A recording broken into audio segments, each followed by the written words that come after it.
hari, dalam senang suka, dalam duka, Tuhan Yesus selamanya.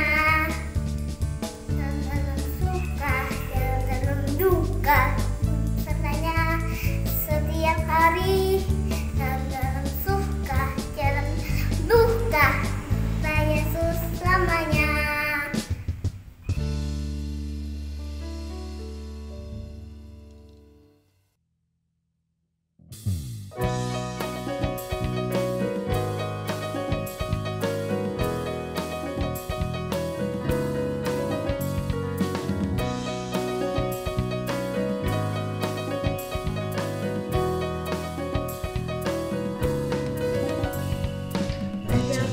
Suci, doa tiap hari, doa tiap hari, doa tiap hari. Baca kitab suci, doa tiap hari kalau mau tumbuh. Baca kitab suci, doa tiap hari, doa tiap hari, doa tiap hari. Baca kitab suci, doa tiap hari kalau mau tumbuh. Kalau mau tumbuh, kalau mau tumbuh. Baca kitab suci, doa tiap hari kalau mau tumbuh.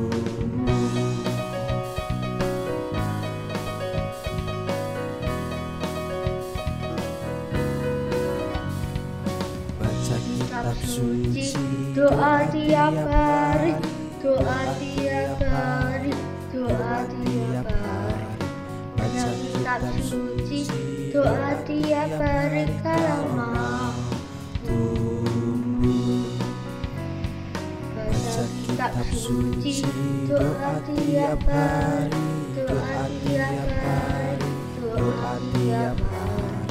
Baca kitab suci, doa tiap hari kalau mau tumbuh. Kalau mau tumbuh, kalau mau tumbuh. Baca kitab suci, doa tiap hari kalau mau tumbuh.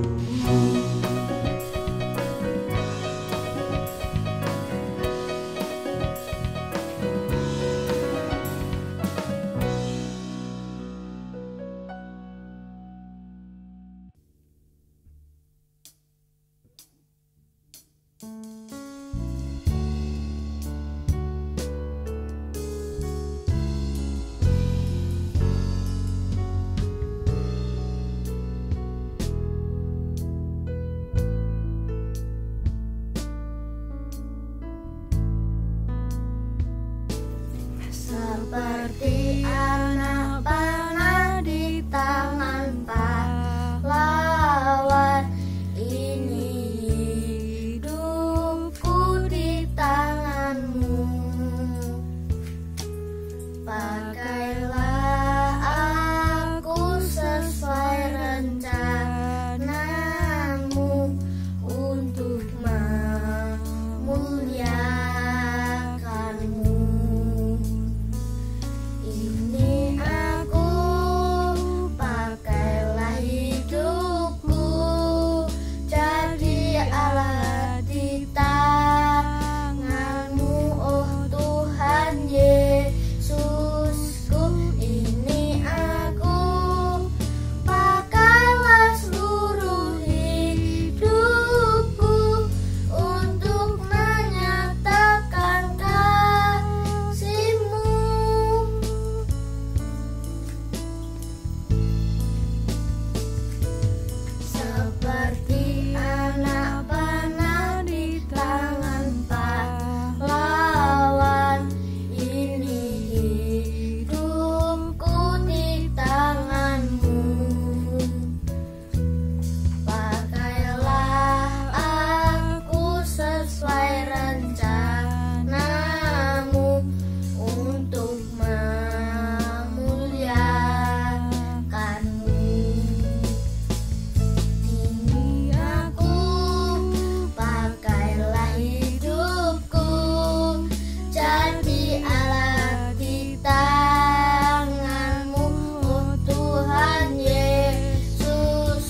Shalom adik-adik, selamat pagi, selamat ketemu lagi dengan Pak Wanto.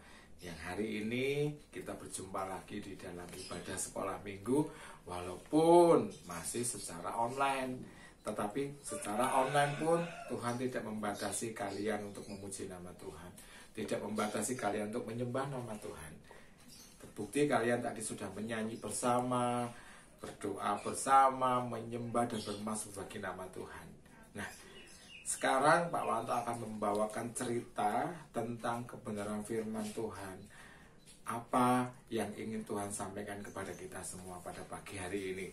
Nah, tapi sebelum kita belajar firman Tuhan, mari Pak Wanto persilahkan kalian untuk menyiapkan Alkitab kalian, menyiapkan alat tulis kalian, sehingga kalian nanti ketika belajar, kalian bisa mencatat apa yang penting, apa yang perlu ditulis. Nah, sudah, harusnya kita berdoa dulu sebelum kita mendengar firman Tuhan. Tuhan Yesus, pagi ini Tuhan, kami anak-anak sekolah minggu bersiap untuk mendengar cerita tentang kebenaran firman Tuhan. Bersiap mendengar akan firman-Mu Tuhan. Ajar kami untuk kami taat, ajar kami untuk kami setia, supaya ketika guru kami menyampaikan firman, guru kami mempelajari kami tentang kebenaran firman Tuhan, semua bisa masuk di dalam hati kami, di dalam hidup kami Bapa, sehingga kami boleh menikmati hadirat Tuhan yang luar biasa. Kami siap untuk mendengar firman Tuhan. Di dalam nama Tuhan Yesus Kristus, kami mengucapkan syukur dan terima kasih. Haleluya. Amin. Nah, adik-adik, sekarang kita buka Alkitab kita. Kalian bisa buka di kitab Ibrani. Kitab Ibrani pasal yang keempat, ayat 14 sampai dengan ayat yang ke-16. Ibrani pasal yang keempat, ayat 14 sampai dengan ayat yang ke-16. Ya, Pak Wanto akan bacakan untuk kalian. Yesus sebagai imam besar. Karena kita sekarang mempunyai imam besar agung yang telah melintasi semua langit, yaitu Yesus, anak Allah, baiklah kita teguh berpegang pada pengakuan iman kita. Sebab imam besar kita punya bukanlah imam besar yang tidak dapat turut merasakan kelemahan-kelemahan kita. Sebaliknya sama dengan kita. Ia telah dicobai, hanya tidak berbuat dosa. Sebab itu, marilah kita dengan penuh keberanian menghampiri tahta kasih karunia, supaya kita menerima rahmat dan menemukan kasih karunia untuk mendapat pertolongan pada waktunya. Nah, adik-adik, surat Ibrani ini ditulis pada masa dahulu kala, ditujukan kepada orang-orang Kristen Yahudi pada zaman itu yang sedang mengalami penganiayaan, sedang mengalami kesengsaraan, sedang mengalami apa yang namanya keputusasaan, supaya mereka tetap mempertahankan pendapat mereka, mempertahankan kepercayaan mereka kepada Kristus hingga pada kesudahannya. Nah, adik-adik, firman Tuhan di dalam Ibrani ditulis supaya jemaat orang Kristen, orang Yahudi pada waktu itu mencapai dewasa di dalam imannya, mencapai percayanya lebih lagi kepada Kristus. Nah, di sini tadi kita membaca Yesus disebut sebagai imam besar. Imam besar itu adalah satu pemimpin yang luar biasa, satu pemimpin yang luar biasa yang menjadi panutan bagi kita. Nah, Yesus sebagai imam besar adalah imam yang bisa merasakan kelemahan-kelemahan kita. Contohnya, Yesus juga merasakan yang namanya sakit, Yesus yang juga merasakan susah, Yesus juga merasakan sedih. Tetapi ada bedanya antara kita dengan imam besar kita. Kalau kita sakit, kita berbuat dosa, kita susah, kita sedih, itu karena kita berbuat dosa. Tetapi Yesus tidak pernah berbuat dosa. Bedanya di situ. Yesus imam besar agung merasakan kepercayaan kita, tetapi dia tidak pernah berbuat dosa. Nah, pelayanan Yesus sebagai imam besar di dalam dunia ini sangat luar biasa. Sangat luar biasa kita rasakan. Kenapa Pak Wanto katakan itu? Kita lihat, ya. Kemarin kita merayakan Paskah. Paskah itu artinya apa? Kebangkitan Tuhan Yesus Kristus. Yesus tidak berbuat dosa, tetapi dia rela disalib. Dia rela mati gantikan dosa anak-anak dan Pak Wanto dan kita semua. Sehingga Yesus pada waktu itu menunjukkan kasihnya yang luar biasa. Saya tidak berdosa, tapi saya rela untuk mati untuk kita semua. Nah, di dalam pelayanan imam besar itu ada 4 hal. Kalau kalian menulis, yang pertama, Yesus sebagai imam besar sekaligus sebagai korban. Itu yang tadi Pak Wanto katakan, bahwa dia tidak berdosa, tetapi dia rela menjadi korban disalib untuk dosa kita semuanya. Jadi jangan sia-siakan kasih Allah kepada kita. Kemudian yang kedua, Yesus ketika berada di surga, di hadapan Allah Bapa, dia memberikan kasih karunia-Nya kepada orang-orang percaya. Nah, orang-orang percaya itu siapa? Kita semua ini adik-adik. Kita semua orang percaya. Jadi ketika Yesus duduk di sebelah kanan Allah Bapa, dia memberikan kasih karunia-Nya kepada orang-orang percaya, kepada kalian, kepada Pak Wanto, kepada orang tua kalian, dan semua yang ada di sekitar kita. Kasih karunia itu apa? Kita diberkati, kita diberi kasih, kita belajar mengampuni orang lain. Itu kasih karunia. Tuhan memberikan kasihnya. Sebenarnya yang kita adalah orang yang tidak berhak masuk surga, tetapi Yesus rela disalib untuk supaya kita bisa masuk surga. Nah, itu kasih karunia Allah. Nah. Kemudian yang ketiga apa, adik-adik? Yesus bertindak sebagai perantara antara Allah dengan manusia. Yesus imam besar kita bertindak sebagai perantara antara Allah dengan manusia, dalam hal ini hubungan. Setelah manusia jatuh dalam dosa, kita lihat manusia yang pertama jatuh dalam dosa adalah Adam, Hawa, ya. Dia jatuh dalam dosa karena membohongi Tuhan dengan memakan buah pengetahuan baik dan benar. Hubungannya menjadi rusak. Tetapi ketika Yesus ada dan ketika Yesus lahir, ketika Yesus melayani di dalam dunia ini, menjadi perantara, menjadi penghubung antara manusia dengan Allah, memperbaiki hubungan. Nah, kalau kalian sekarang sedang tidak mempunyai hubungan yang baik dengan teman, atau sedang tidak mempunyai hubungan baik dengan saudara, kita ingat Yesus itu memberikan kasih. Yesus itu memberikan karunia-Nya kepada kita, sehingga kita harus mengampuni teman kita. Kita harus memaafkan saudara kita harus memaafkan orang tua kita yang kadang membuat kita nggak nyaman. Itu yang berarti perantara. Yesus menjadi pembangun atau memperbaiki hubungan Allah dengan manusia. Jadi ketika Yesus mati di kayu salib, Yesus bangkit dan hubungan kita menjadi baik di hadapan Allah. Kemudian yang keempat, jabatan kedudukan imam besar yang disandang oleh Yesus itu berlaku untuk selama-lamanya. Jadi tidak ada satupun yang bisa menggantikan Yesus. Karena apa, anak-anak? Yesus itu adalah satu-satunya imam besar kita. Jadi ketika ada orang di dunia ini mengatakan Yesus itu tidak ada yang menjadi imam besar saya, yang menjadi pemimpin saya, kita tidak boleh percaya. Karena yang percaya, kita hanya boleh percaya kepada Tuhan. Karena Tuhan itu adalah imam besar kita dan satu-satunya. Dan kedudukan itu untuk selama-lamanya. Nah, adik-adik, pada saat ini kita mengetahui bagaimana posisi Yesus di dalam kehidupan kita. Sebagai imam besar, dia tidak berdosa tetapi menjadi korban, menghapuskan dosa kita, mati di atas kayu salib, menyucikan hidup kita. Kemudian yang kedua, Yesus sebagai perantara hubungan antara manusia dengan Allah. Dengan Yesus mati di kayu salib, hubungan Allah dengan manusia menjadi baik. Kemudian yang ketiga, Yesus berada di hadapan Allah Bapa, memberikan kasih karunia-Nya kepada kita semua. Ya, jadi kalian jangan lagi bingung kasih karunia itu apa. Kasih karunia ya kita diberi kesehatan, kita diberi kesenangan, kita diberi kegembiraan, kita diberi kasih, sukacita. Itu kasih karunia Allah yang diberikan kepada kita. Dan yang keempat adalah posisi imam besar itu hanya milik Yesus dan untuk selama-lamanya, tidak ada yang lain.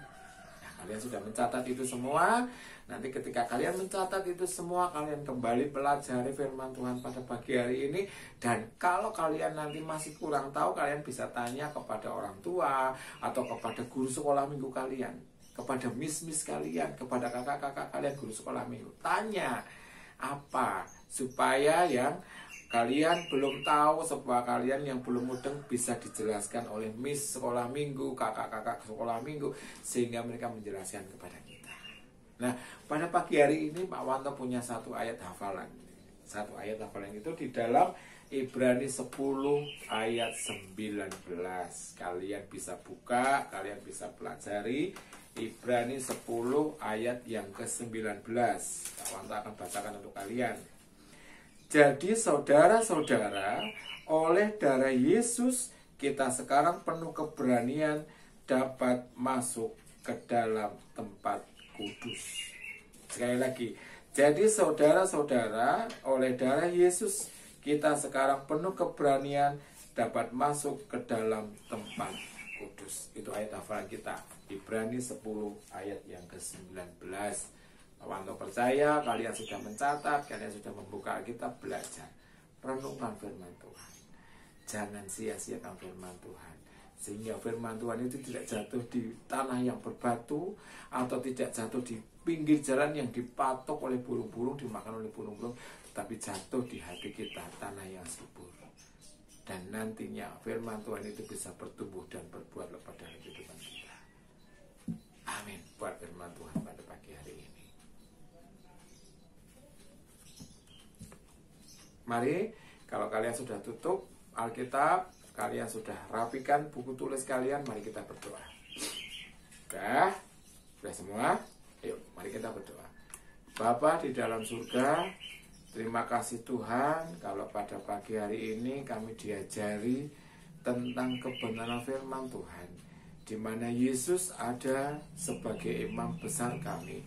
Yesus sudah mengorbankan hidupnya untuk dosa kami. Yesus menjadi perantara antara hubungan manusia dengan Tuhan. Dan Yesus memberikan kasih karunia-Nya ketika engkau ada di hadapan Allah Bapa. Dan imam besar itu hanya milik engkau satu-satunya dan untuk selama-lamanya. Ajarkan kami terus membaca firman Tuhan. Ajarkan kami merenungkan firman Tuhan, sehingga firman Tuhan yang kami dengar pada pagi hari ini bisa tertanam di dalam hati kami, bertumbuh dan berbuah lebat. Kami berdoa untuk guru-guru sekolah minggu kami, miss sekolah minggu kami, kakak-kakak guru sekolah minggu kami. Ajar mereka, kuduskan mereka, sehingga ketika mereka memberikan firman, mengajarkan firman kepada kami, mereka mengajarkan yang terbaik untuk Engkau Bapa. Di dalam nama Tuhan Yesus Kristus kami mengucapkan syukur dan terima kasih. Haleluya. Amin.